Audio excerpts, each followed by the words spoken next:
कैसे हैं दोस्तों? आज हम अपने एक नए एक्ट की शुरुआत करने जा रहे हैं। और दोस्तों, ये जो नया एक्ट है हमारा, ये एक्ट है payment of wages act. Payment of wages act 1936।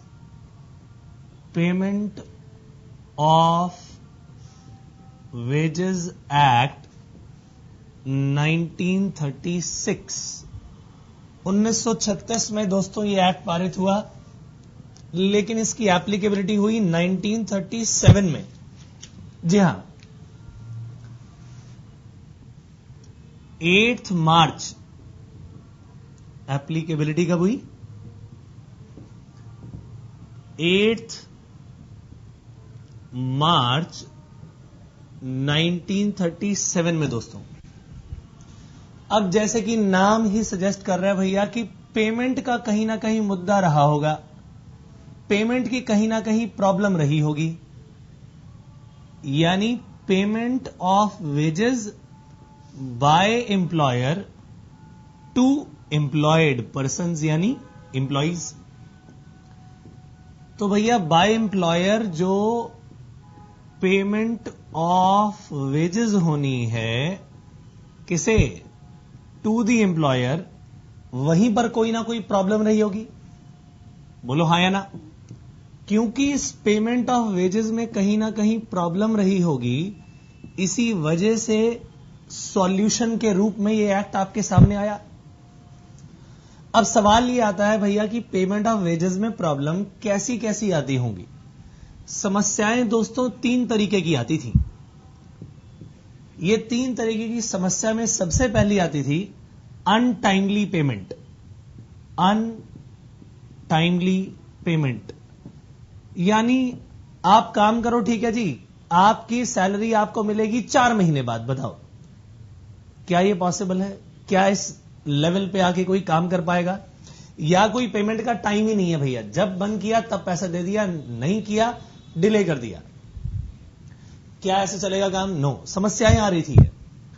और फिर आती थी ऐसी प्रॉब्लम कि भैया इसकी सैलरी तो रख दी ज्यादा, लेकिन उसमें मनचाही डिडक्शन करनी शुरू कर दी कि तुमने ये किया, ये डिडक्शन, तुमने ये प्रॉब्लम क्रिएट करी, ये डिडक्शन। यानी एक्चुअली प्रॉब्लम ना होते हुए भी प्रॉब्लम बना डालना, प्रॉब्लम ना होते हुए भी प्रॉब्लम बना डालना और उसका पैसा डिडक्ट कर लेना, यानी ऐसी deductions which were not appropriate eight all. यानी समस्या यह थी कि भैया तरह तरह के फाइन लगा दिए और उनके सैलरी को घटा घटाकर इतना कम कर दिया which was not acceptable at all. यानी डिडक्शन डाली, और वो कौन सी? Which are in the forms of penalty और फाइन्स। पेनल्टी और फाइन्स, ताकि उससे क्या करना पड़े? कम पैसा देना पड़े, और वो भी अनजस्टिफाइड। यहां पर जस्टिफाइड अमाउंट की बात नहीं हो रही। जस्टिफाइड होती भैया तब तो डेफिनेटली लॉ अलाउ करेगा, लेकिन यहां पर पैसा जो काटा जा रहा है, पेनल्टी लगाई जा रही है, वो अनजस्टिफाइड थी। तो अनटाइमली पेमेंट हुई, अनजस्टिफाइड फाइन्स लगा दिए गए, और किसी को वेजेस ज्यादा दे दी, कभी किसी को कम दे दी, कोई यूनिफॉर्मिटी नहीं। यानी non uniformity in the amount of wages, non-uniformity in the amount of wages। तो भैया तुम्हें पैसा अनटाइमली तुम दे रहे हो, सबसे पहली बात। तुम पेनल्टी या फाइन्स लगा रहे हो बेकार के। Non uniformity in the amount of wages चल रहा है। तो मुझे जरा बताइए, क्या यह पॉसिबल हो पाएगा कि एम्प्लॉइज ऐसी जगह पर काम करें? मगर ऐसा चल रहा था, प्रॉब्लम्स लगातार आती रही, यही तो प्रॉब्लम थी इसमें। इसीलिए पेमेंट ऑफ वेजेस एक्ट अपना सारे के सारे रूल्स लेकर आया। एप्लीकेबल हुआ 1937 से, और किस किस पर एप्लीकेबल हुआ सवाल ही आया। तो इस प्रॉब्लम का सॉल्यूशन कौन लेकर आया दोस्तों? सॉल्यूशन आया पेमेंट ऑफ वेजेस एक्ट के रूप में। पेमेंट ऑफ वेजेस एक्ट 1936 के रूप में। और सॉल्यूशन के रूप में इसने रूल्स बनाए। किस चीज के लिए रूल्स? जो सबसे ज्यादा इंपॉर्टेंट है कि भैया टाइम पे पेमेंट हो। सॉल्यूशन क्या निकाला? कि टाइम पे पेमेंट हो, यूनिफॉर्म तरीके से हो, हर बार एक तरीका चले, हर महीने या हर 15 दिन बाद या हर हफ्ते या डेली, कोई यूनिफॉर्मिटी तो बनाओ। और पेनल्टी और फाइन्स अगर आपने डालने हैं, कुछ डिडक्शंस करनी है, तो वो डिडक्शंस कैसी होनी चाहिए? अप्रूव्ड, अलाउड डिडक्शन होनी चाहिए। डिसअलाउड नेचर की, अनजस्टिफाइड नहीं होनी चाहिए। यानी समस्याओं के ही समाधान इस पेमेंट ऑफ वेजेस एक्ट में डाले गए। यानी मेन मुद्दा इन सॉल्यूशन का क्या था? Number 1, timely and uniform, timely and uniformity in payment of wages. और दूसरा,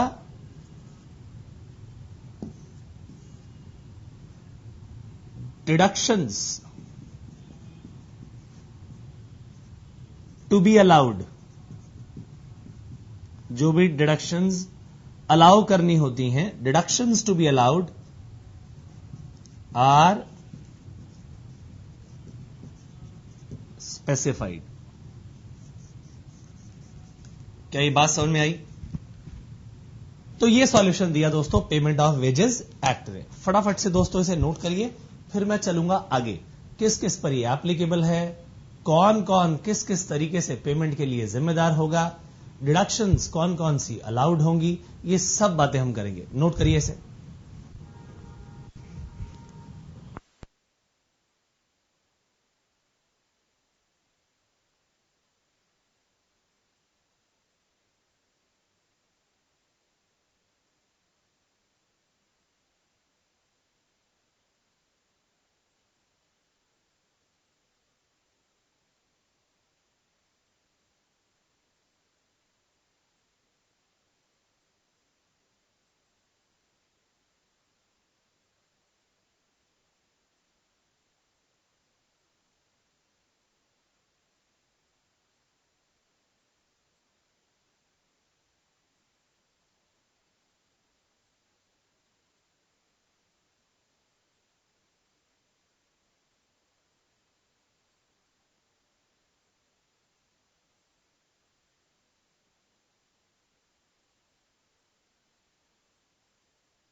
चलें जी आगे।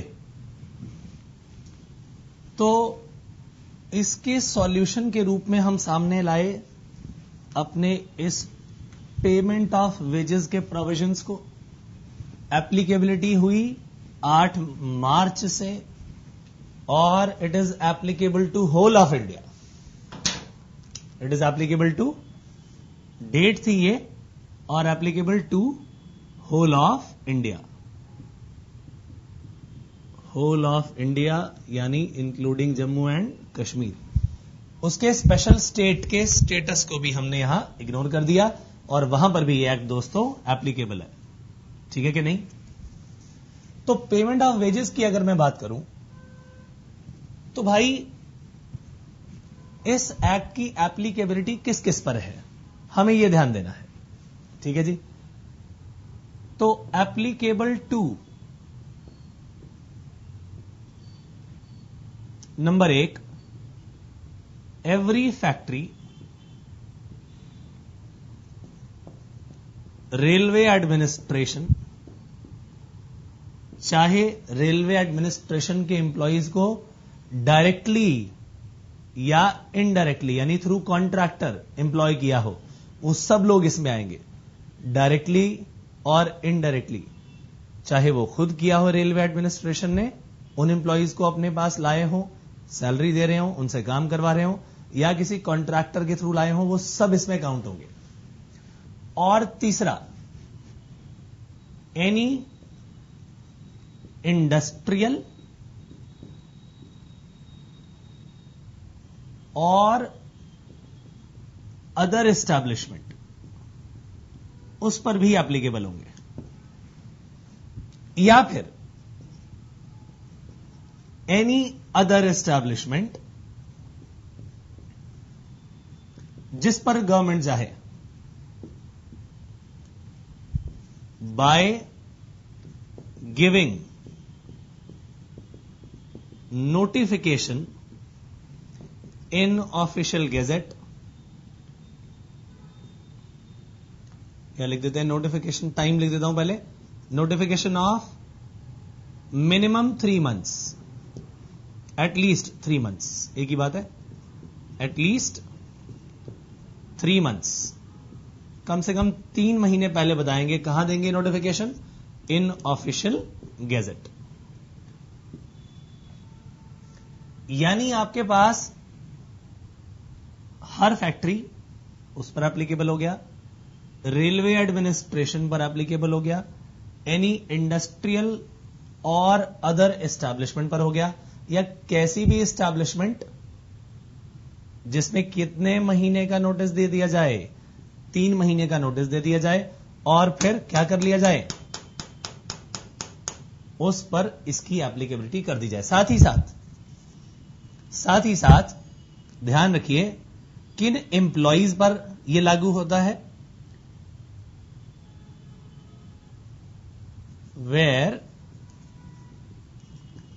Salary of a particular wage period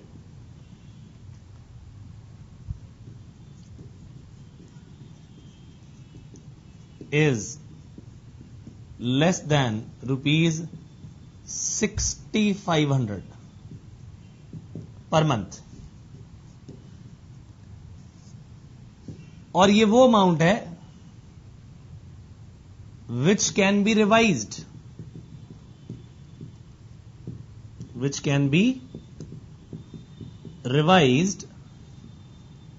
by National Statistical Survey Organisation होती है ना, NSSO। कैसे? According to consumer expenditure level. वो क्या करते हैं, कंज्यूमर एक्सपेंडिचर के लेवल्स को चेक करते हैं और उसके हिसाब से टाइम टू टाइम क्या करते हैं, इसको रिवाइज करते हैं। ये जो रिवीजन है, रिवीजन कब होता है? With in 5 years, every 5 years इसको रिवाइज किया जाता है, ठीक है, जनरली, और जहां जरूरत पड़े। अब लास्ट रिवीजन जो हुआ था वो कब हुआ था? लास्ट रिवीजन ये कब हुआ था दोस्तों? इन 2007। 5 साल में आप कहोगे जी अब तो 2014 आ गया, 2012 में इसको क्या हो जाना चाहिए, रिवाइज हो जाना चाहिए। बट रिवीजन जनरली वो करते हैं और उसके लिए अमाउंट बताने की जिम्मेदारी उनकी है, जहां नेसेसरी हो तब करते हैं, बट जनरली 5 years में होता है। तो 2007 में ये अमाउंट बढ़ा करके 10,000 कर दिया गया, यानी 10,000 रुपए से कम वाले सैलरी जिनकी भी है, क्या वर्ड्स कहे मैंने, 10,000 रुपए से कम जिन लोगों की सैलरी है उस पर मेरे भाई अप्लाई होगा। वेज सीलिंग कितनी कर दी है? 10,000 रुपए। तो जो हमारी मिनिस्ट्री ऑफ लेबर है, ठीक है कि नहीं, एक वेज पीरियड की बात हो रही है, जो हमारी ministry of labour and employment है वही ये सारे काम करवाती है। सर्वे किससे कराती है? इनसे। बट ये काम किनका है? किनका काम है ये? Ministry of labour and employment. तो ये पर्टिकुलर वेज पीरियड जनरली क्या है, मंथ की बात हो रही है यहां पर, उससे कम भी हो सकता है और फिर उसके हिसाब से उसे डिवाइड कर लीजिएगा। ठीक है, जैसे 15 दिन का हाफ हो गया तो बेसिकली ये सारा काम किससे हो रहा है? इस एक पर्टिकुलर वेज सीलिंग से, यानी इससे जितना ये वेज पीरियड की जो ये सैलरी है 6500, इससे कम होना चाहिए, उन सारे इंप्लॉइज पर ये एप्लीकेबल है। लेकिन लास्ट रिविजन के अनुसार वो अमाउंट कितना हो गया? 10,000, यानी आज की डेट में जिनकी सैलरी 10,000 से कम है उनके ऊपर ये एक्ट अप्लाई हो गया। क्या ये बात क्लियर हुई या नहीं हुई? तो अब फटाफट से आप इसे नोट करिए। फिर इन अदर एस्टैब्लिशमेंट्स में, नहीं ये गिविंग नोटिफिकेशन वाली बात नहीं, इन थर्ड वाले पॉइंट में एनी इंडस्ट्रियल और अदर एस्टैब्लिशमेंट्स में क्या क्या आता है, मैं उसकी लिस्ट आपको लिखवाने जा रहा हूं। मैं इसे फिर रब कर दूंगा, आप इस पोर्शन को फटाफट से नोट कर लीजिए। आप इसमें एरो लगा के वो सारी चीजें लिखेंगे फिर, ठीक है? फटाफट पहले इसे नोट करिए, फिर मैं चलता हूं आगे।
चला जाए दोस्तों आगे। तो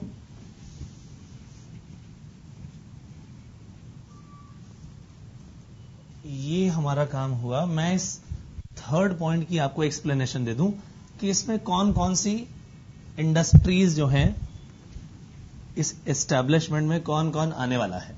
ठीक है, जितने भी आपकी ट्रांसपोर्ट की सर्विसेज है, ठीक है जी, जैसे कि कौन कौन से ट्रांसपोर्ट हो गए भैया?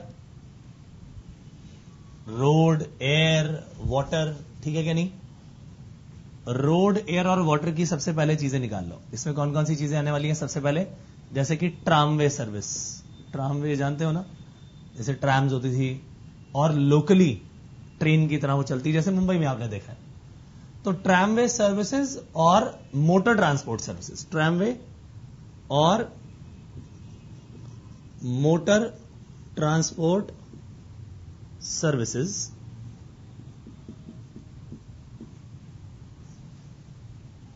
किसके लिए क्या कर रही हैं? चाहे वो पैसेंजर्स को लेकर जा रही हैं या गुड्स को लेकर जा रही हैं या बोथ।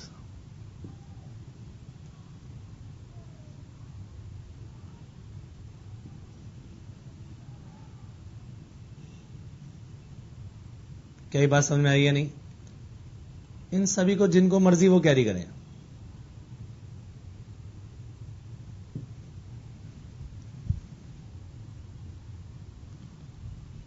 इसमें इंक्लूड होगी दोस्तों, और यहां पर काम करने वाले सारे लोगों पर ये payment of wages act apply होगा।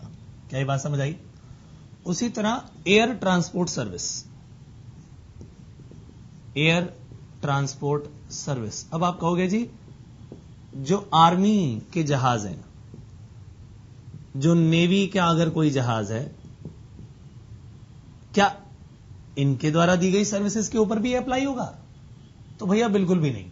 ध्यान रखिएगा, आर्मी है, नेवी है या एयर फोर्सेस खुद है हमारी, वो जो सर्विस दे रहे हैं उनके रूल्स अलग हैं, उन पर ही अप्लाई नहीं हो रहा।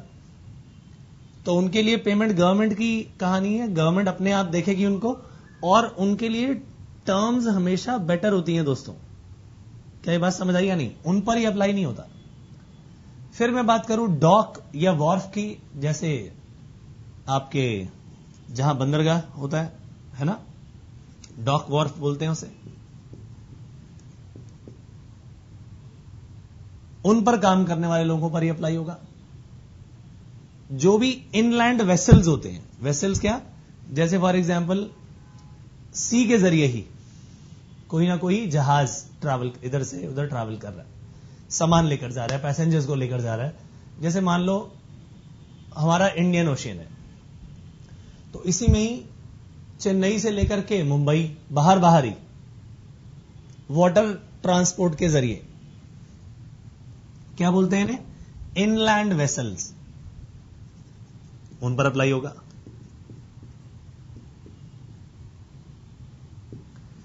समझ आई बात कि नहीं आई? ये सारे कौन से हो गए, इसका मतलब ट्रांसपोर्ट से जुड़े। फिर माइंस, क्वेरिंग होती है ना, क्वेरीज, माइंस, खनन जैसे बोलते हैं हिंदी में। ऑयल फील्ड यानी ऑयल निकालने वाली जगह, जमीन से निकलेगा, पानी से निकलेगा, पानी के नीचे से भी ऑयल निकलता है, जानते हैं आप इस बात को। ऑयल रिग्स होते हैं बड़े बड़े, समंदर के अंदर भी भाई ऑयल है, वहां से निकाला जाता है। गैसेस हैं उसमें, उन गैसेस को निकाला जाता है। पाइपलाइंस बनी हुई है, वहां पर बड़ी बड़ी मशीन्स लगी हुई हैं। रिलायंस उसका बहुत बड़ा काम करती है, ठीक है जी।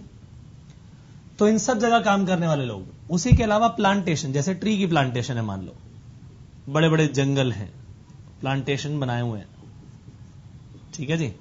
स्पेशली उन लोगों को ट्रीज उगाने के लिए रखा गया है। कुछ ऐसे भी ट्रीज होते हैं जैसे सफेदे के पेड़, बहुत जल्दी उग जाते हैं, एक एक साल में बड़े हो जाते हैं, दो दो साल में बड़े हो जाते हैं, और उनको काटा जाता है, फिर दोबारा लगाते हैं। तो वो प्लांटेशन, टी प्लांटेशन या किसी भी तरह की प्लांटेशन, कॉफी की, टी की प्लांटेशन, सब इसमें आ जाएंगे। उसके अलावा किसी भी तरह की वर्कशॉप,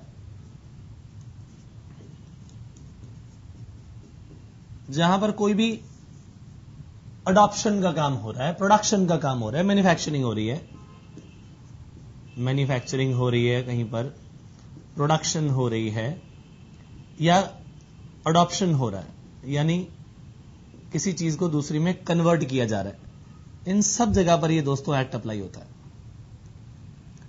फिर इसके अलावा किसी भी तरह की कंस्ट्रक्शन, यहां लिख रहा हूं मैं पॉइंट नंबर 8, थोड़ा सा इसे बदल देता हूं ताकि आपके लिए समझना आसान हो जाए। नंबरिंग चेंज कर लेते हैं, ABCD लिख देते हैं या रोमन, ठीक है जी।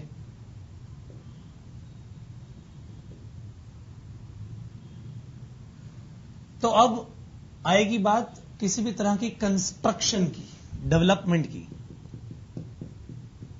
बिल्डिंग कंस्ट्रक्शन, बिल्डिंग की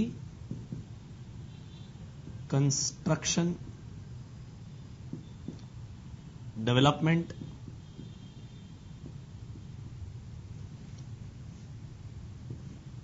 उसी तरह से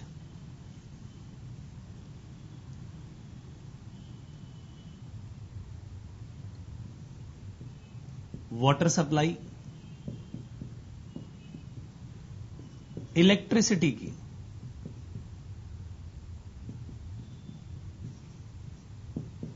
जनरेशन,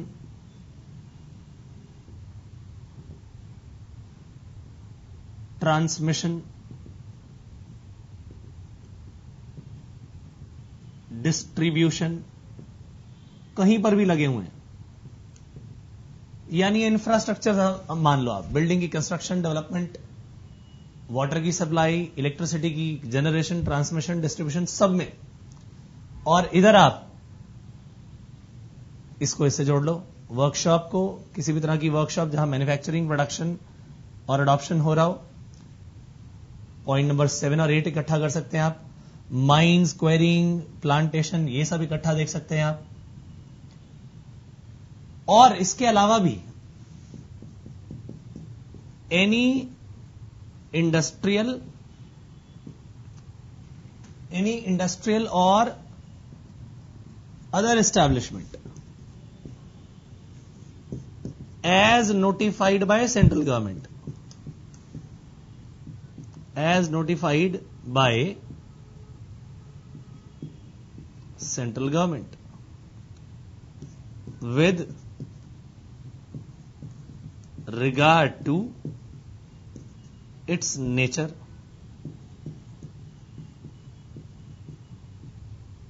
क्या ये बात समझ में आई? ये है मेरे दोस्त, ये वो सारी एप्लीकेबिलिटी का केस है कि कैसे कैसे किन किन पर दोस्तों ये एप्लीकेबल होगा। बहुत ही इंपॉर्टेंट, जल्द से जल्द नोट कर लीजिए मेरे भाई, वेरी इंपॉर्टेंट।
चलें जी दोस्तों आगे।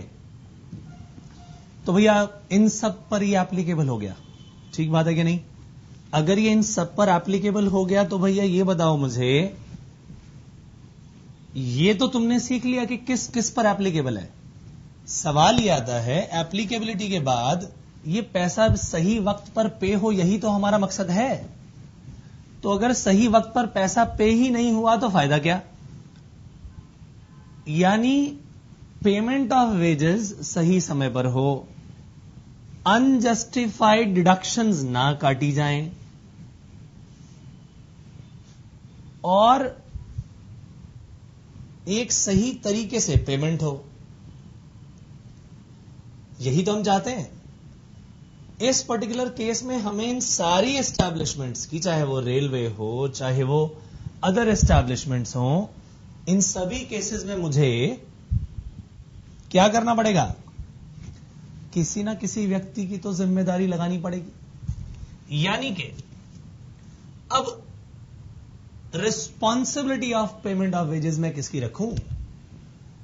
यानी मेरा अगला टॉपिक होना चाहिए भैया कि किसकी रिस्पॉन्सिबिलिटी बनाऊं? Responsibility of payment of wages.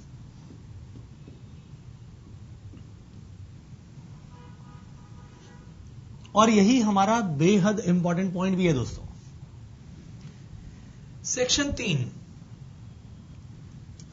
3 हमें इसके बारे में बताता है कि भैया किसकी जिम्मेदारी है। सेक्शन 3 और हमारे पास 5 चीजें हैं। नंबर 1, फैक्ट्रीज के केस में क्या होगा? फैक्ट्रीज में किसकी जिम्मेदारी? दूसरा, रेलवेज एडमिनिस्ट्रेशन है तो भैया रेलवेज में किसकी जिम्मेदारी? तीसरा, इंडस्ट्रियल और अदर एस्टैब्लिशमेंट, इंडस्ट्रियल और अदर एस्टैब्लिशमेंट्स, इसमें किसकी जिम्मेदारी? ठीक बात है कि नहीं? फिर अगर कॉन्ट्रैक्टर है, कॉन्ट्रैक्टर का केस है तो उसमें किसकी जिम्मेदारी? ठीक है। और एनी अदर केस में तो किसकी जिम्मेदारी? यह भी सारी बातें आपने देखी नहीं। कॉन्ट्रैक्टर नाम बीच में क्यों आया? क्योंकि बिगिनिंग में मैंने बताया था कि इंप्लॉइज को डायरेक्टली भी इंप्लॉय किया जाता है और किसी के थ्रू भी इंप्लॉय किया जाता है। तो भाई इस केस में इन एनी अदर केस। तो मेरे सामने ये सवाल है कि भैया इन सारे केसेस में आप किस किस की जिम्मेदारी लगाएंगे? क्या ये बात समझ में आई? फैक्ट्रीज में किसकी जिम्मेदारी लगाएंगे भैया? फैक्ट्रीज में सीधा मैनेजर ही रिस्पॉन्सिबल है, यानी मैं यहां लिख देता हूं रिस्पॉन्सिबल पर्सन,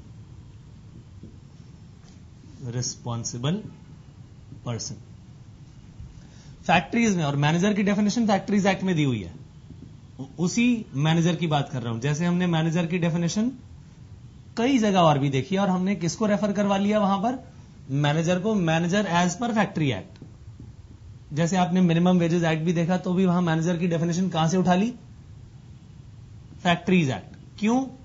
क्योंकि भैया अगर मुझे, मैं तो लेबर लॉज की बात कर रहा हूं ना, अगर लेबर लॉज में कहीं ना कहीं एक चीज की डेफिनेशन दे दी गई और मुझे वैसी ही डेफिनेशन देनी है तो मैं दोबारा क्यों लिखूं? मैं कहूंगा भैया refer that definition which is given in this very act. काम आसान हो गया, डुप्लीकेशन खत्म हुआ। रेलवे एडमिनिस्ट्रेशन में मैं किसकी जिम्मेदारी लगाऊं? तो भैया जो भी इसके लिए पर्सन कंसर्न्ड अपॉइंटेड है, पर्सन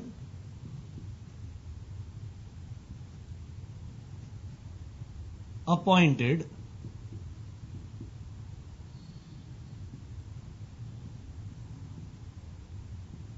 इन द एरिया। भैया रेलवे देखो ना कितना बड़ा जो है, कितना बड़ा जाल है इंडिया में। तो भैया उस एरिया में person appointed in the area, जो लोकल एरिया होगा, जैसे फॉर एग्जांपल पंजाब के किसी जिले के अंदर से वो निकलती है रेलवे लाइन और वहां के स्टेशन हैं, वहां पर काम करने वाले लोगों को कैसे पैसा मिलेगा? वहां पर भी किसी ना किसी एक लोकल पर्सन की जिम्मेदारी होगी, तो वही उसको पे करने के लिए जिम्मेदार भी है, उसी की ड्यूटी है ये। इज दैट वेरी क्लियर और नॉट? तो भैया इसका मतलब ये हुआ, तो जो in the local area concern, मैं इसको लिख देता हूं in the person appointed in the local area concern, यानी अगर वो किसी एक पर्टिकुलर स्टेट का है तो भैया वहां पर किस व्यक्ति की जिम्मेदारी लगाई है पेमेंट की, उसको पकड़ लेंगे, पर्सन अपॉइंटेड है ही। इंडस्ट्रियल और अदर एस्टैब्लिशमेंट में the person in whose supervision and control, in whose supervision and control the payment of wages is given, यानी उसको जिस बंदे को हमने कंट्रोल दिया हुआ है कि भैया तुम ही ये सारा काम करोगे, तो भैया वही इसके लिए जिम्मेदार भी है। फिर आ जाओ कॉन्ट्रैक्टर की बात पर, तो इस कॉन्ट्रैक्टर ने भी क्या किया होगा, किसी ना किसी व्यक्ति को अपॉइंट किया होगा, यानी इस केस में person appointed by contractor for such purpose, जिसको अपॉइंट किया हुआ है वही पर्सन इस पैसे को देने के लिए जिम्मेदार भी है एम्प्लॉइज को। और इसी के अलावा कोई अदर केस आ गया तो लिख दो भैया उसने भी पर्सन को अपॉइंट किया होगा, person designated for this purpose, किस पर्पस के लिए, पेमेंट ऑफ वेजेस के लिए। तो ऑल इन ऑल जिस पॉइंट की भी आप बात करेंगे वहां पर जो पर्सन अपॉइंटेड है, पर्सन डेजिग्नेटेड है, या पर्सन जिसके हाथ में सुपरविजन या कंट्रोल दिया हुआ है, अल्टीमेटली पर्सन अपॉइंटेड ही तो है। और यहां पर भी person appointed in the local area concern, और यहां पर मैनेजर, तो ऑलमोस्ट सेम हो गया, बस थोड़ा थोड़ा डिफरेंस है दोस्तों। ये हो गया दोस्तों मेरा सेक्शन नंबर 3, जो कि बहुत ही इंपॉर्टेंट है। अब मुझे इसी का सेक्शन नंबर 4 करवाना है, इसको आप नोट करो, फिर सेक्शन नंबर 4 कराता हूं मैं, बहुत ही इंपॉर्टेंट है वो भी। उसके बाद हम फिर चलेंगे डिडक्शंस की ओर, नोट करिए।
चलूं दोस्तों आगे, मैं थोड़ी सी यहीं से जगह निकालने की कोशिश कर रहा हूं ताकि मैं उस सेक्शन 4 को आपको यहीं लिखकर दिखा दूं।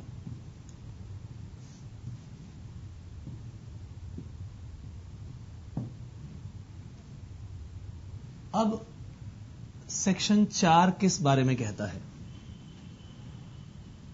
सेक्शन 4 कहता है भैया कि वेज पीरियड कितने होंगे,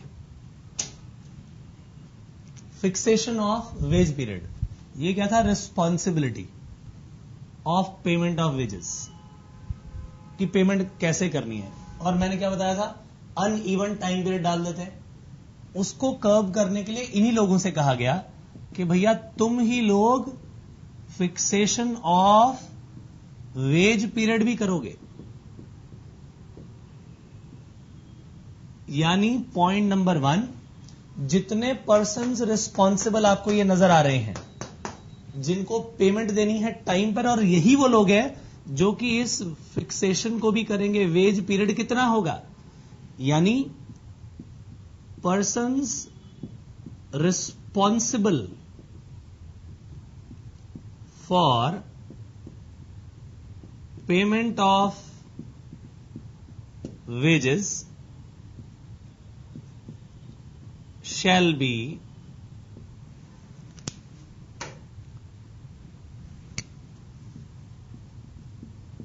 responsible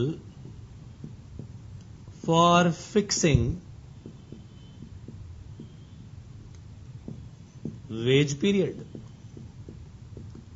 यही लोग उस काम के लिए रिस्पॉन्सिबल हैं दोस्तों, और यही वो व्यक्ति है जिसको वेज पीरियड फिक्स करना है। ध्यान रखिए, maximum wage period, maximum wage period कितना है? 1 मंथ। 1 महीना मैक्सिमम है दोस्तों, यानी 1 महीने से ज्यादा की सैलरी आप रोक नहीं सकते। कहने का मतलब है कि आप कैसे पे कर सकते हैं, ये नहीं कह सकते कि मैं 2 मंथ्स की वेजेस दूंगा आपको इकट्ठे, कि 2 महीने काम करो फिर सैलरी मिलेगी, ऐसा नहीं कह सकते। मैक्सिमम पीरियड 1 मंथ रहेगा। यानी कि आप ये तो कह सकते हो कि ठीक है भैया मैं तुम्हें हर 15 दिन बाद पेमेंट करूंगा, यानी फोर्टनाइटली। या तुम ये कह सकते हो भैया हर हफ्ते पेमेंट करूंगा, वीकली, पॉसिबल है। या कहोगे मैं डेली पेमेंट करूंगा तुम्हारे काम की, पॉसिबल है। या कह दो भैया मंथली पे करूंगा, पॉसिबल है, लेकिन 1 मंथ से ज्यादा का वेज पीरियड नहीं हो सकता। क्या ये बात समझ आई दोस्तों? बेहद इंपॉर्टेंट पॉइंट है ये, बेहद इंपॉर्टेंट पॉइंट। इसे नोट करिए दोस्तों, फिर हम चलेंगे आगे।